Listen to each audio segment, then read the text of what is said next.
United സ്റ്റേറ്റ്സും ഇറാനും തമ്മിലുള്ള അതീവ നിർണായകമായ വെടിനിർത്തൽ പ്രഖ്യാപനത്തിന് പിന്നാലെ ഇറാന്റെ പുതിയ പരമോന്നത നേതാവ് മൊജ്തബ ഖമേനി നടത്തിയ പ്രസംഗം മധ്യപൂർവേഷ്യയിലെ രാഷ്ട്രീയ അന്തരീക്ഷത്തെ വീണ്ടും ചൂട് പിടിപ്പിച്ചിരിക്കുകയാണ്.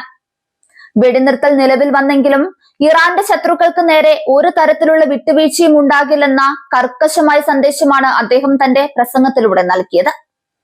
ഈ പ്രസംഗം വെറും ഒരു ഔദ്യോഗിക അഭിസംബോധന എന്നതിലുപരി മേഖലയിലെ വരാനിരിക്കുന്ന വലിയ രാഷ്ട്രീയ നീക്കങ്ങളുടെ പ്രഖ്യാപനമായാണ് അന്താരാഷ്ട്ര നിരീക്ഷകർ വിലയിരുത്തുന്നത്.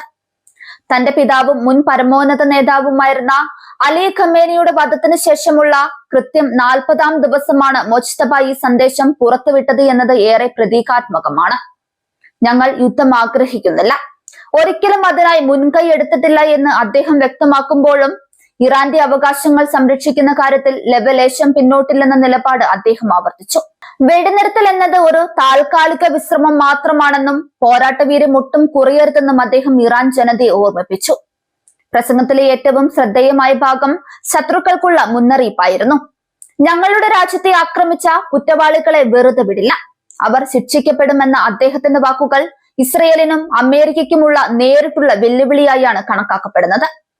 ഓരോ രക്തസാക്ഷിയുടെയും ജീവനും രാജ്യത്തിനുണ്ടായ ഓരോ നാശനഷ്ടങ്ങൾക്കും പകരം ചോദിക്കുമെന്നും നഷ്ടപരിഹാരം ആവശ്യപ്പെടുമെന്നും അദ്ദേഹം അടിവരയിട്ട് പറഞ്ഞു. ഇത് കേവലം വാക്കുകളിൽ ഒതുങ്ങുന്നില്ലെന്നും നയതന്ത്ര ചർച്ചകളിൽ ഇതൊരു പ്രധാന നിബന്ധനയായി ഇറാൻ മുന്നോട്ട് വെക്കുമെന്നും വ്യക്തമാണ്. രാജ്യത്തെ ജനങ്ങളോടുള്ള അദ്ദേഹത്തിന്റെ ആഹ്വാനം ഏറെ വികാര നിർഭരമായിരുന്നു. വെടിനിർത്തൽ പ്രഖ്യാപിച്ചതുകൊണ്ട് തെരുവുകളിൽ നിന്നുള്ള പ്രതിഷേധങ്ങൾ അവസാനിപ്പിക്കരുതെന്ന് അദ്ദേഹം ആവശ്യപ്പെട്ടു. പൊതുജനങ്ങളുടെ ശബ്ദം ചർച്ചാമേശകളിൽ ഇറാന് കരുത്തു പകരുമെന്ന് അദ്ദേഹം വിശ്വസിക്കുന്നുണ്ട്. ജനകീയ പങ്കാളിത്തവും ഐക്യവുമാണ് ശത്രുക്കളെ നേരിടാനുള്ള ഏറ്റവും വലിയ ആയുധമെന്നും അദ്ദേഹം പറഞ്ഞു. ഒരു വശത്ത് വെടിനിർത്തൽ നടക്കുമ്പോഴും മറുവശത്ത് ജനങ്ങളെ സമരസജ്ജരാക്കി നിർത്തുന്ന തന്ത്രമാണ് മൊജ്തബ പയറ്റുന്നത്. മേഖലയിലെ മറ്റ് അറബ് രാജ്യങ്ങൾക്കും മൊജ്തബ ഖമേനി കർശനമായ മുന്നറിയിപ്പ് നൽകി. ബാഹ്യശക്തികളുടെ തെറ്റായ വാഗ്ദാനങ്ങളിൽ വീഴരുത് എന്നായിരുന്നു അയൽ രാജ്യങ്ങളോടുള്ള അദ്ദേഹത്തിന്റെ ഉപദേശം. ശത്രു രാജ്യങ്ങളുമായി ചേർന്ന് ഇറാനെതിരെയുള്ള നീക്കങ്ങളിൽ പങ്കാളികളാകുന്നത് വലിയ അപകടങ്ങൾ വിളിച്ചു വരുത്തുമെന്ന് അദ്ദേഹം ഓർമ്മിപ്പിച്ചു.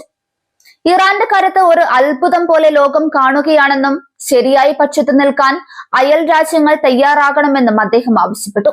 ഹോർമുസ് കടലിടുക്കിന്റെ നിയന്ത്രണം സംബന്ധിച്ച അദ്ദേഹത്തിന്റെ പരാമർശങ്ങൾ ആഗോള വിപണിയെ ആശങ്കയിലാഴ്ത്തിയിട്ടുണ്ട്. ഹോർമുസ് കടലിടുക്കിന്റെ മാനേജ്മെന്റ് പുതിയൊരു ഘട്ടത്തിലേക്ക് കടക്കുകയാണെന്നും ഇത് ഇറാന്റെ താൽപര്യങ്ങൾ സംരക്ഷിക്കുന്ന രീതിയിലായിരിക്കുമെന്നും അദ്ദേഹം പറഞ്ഞു. ലോകത്തിലെ എണ്ണ വ്യാപാരത്തിന്റെ പ്രധാന സ്ഥിരാകേന്ദ്രമായ ഹോർമുസിലെ ഇറാന്റെ മേധാവിത്വം ഒരു വിലപേശൽ ആയുധമായി അദ്ദേഹം മാറ്റിക്കഴിഞ്ഞു. ശത്രുക്കളുടെ നീക്കങ്ങൾക്കനുസരിച്ച് ഇവിടെ പുതിയ പ്രതിരോധ മുന്നണികൾ തുറക്കുമെന്ന സൂചനയും അദ്ദേഹം നൽകി. മധ്യപൂർവേഷ്യയിലെ ഈ പുതിയ സാഹചര്യം ഡൊണാൾഡ് ട്രംപ് ഭരണകൂടത്തിന് വലിയ വെല്ലുവിളിയാണ് ഉയർത്തുന്നത്. ഒരു വശത്ത് വെടിനിർത്തൽ ചർച്ചകൾ നടക്കുമ്പോഴും മറുവശത്ത് ഇറാൻ തങ്ങളുടെ സൈനിക രാഷ്ട്രീയ നിലപാടുകളിൽ ഉറച്ചു നിൽക്കുന്നത് അമേരിക്കയെ സമ്മർദ്ദത്തിലാക്കുന്നു. മൊജ്തബ ഖമേനിയുടെ ഈ പ്രസംഗം വെറുമൊരു മുന്നറിയിപ്പല്ല, മറിച്ച് ഇറാൻ ഒരു ദീർഘകാല പോരാട്ടത്തിന് സജ്ജമാണെന്നതിന്റെ വിളംബരം കൂടിയാണ്. വരും ദിവസങ്ങളിലെ ചർച്ചകളും സൈനിക നീക്കങ്ങളും ഈ പ്രസംഗത്തിന്റെ പശ്ചാത്തലത്തിൽ ഏറെ നിർണായകമാകും.